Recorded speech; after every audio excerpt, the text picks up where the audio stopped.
anak. Kamusta na pala yung pag-aaral mo? Okay lang po, ma. Dapat tapunta ka din sa school mo Nakakahiya naman sa mga kumari ko kapag tinatanong nila ako na kamusta ang pag-aaral mo tapos ang masasagot ko ay hindi ka na top 1. Opo, ma. Mabuti yan.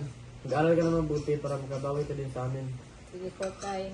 O siya, sige, baka mali ka at nakakahiya naman sa mga teacher mo. Sige anak.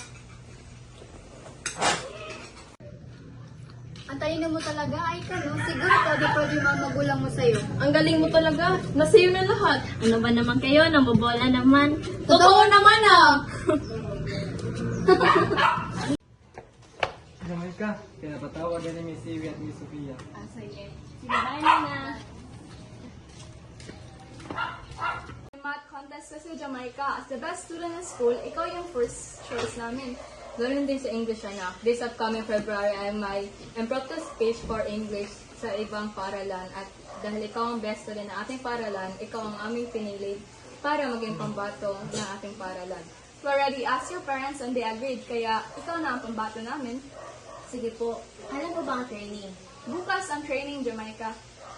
Same week po ba sa isang week? Oo naman. Kaya mo naman, di ba? Siyempre, kaya. Ang talino mo nga tulad naman ng ate Sunshine.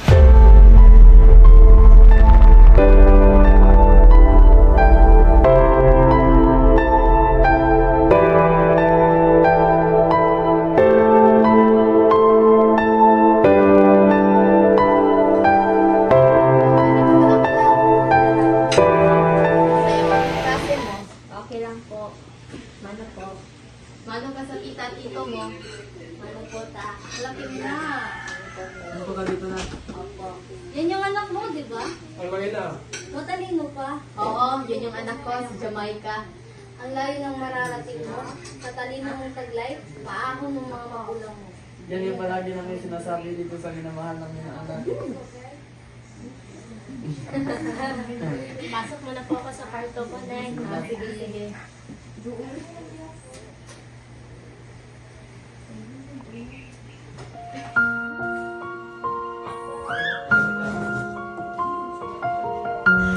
Daming gagawin.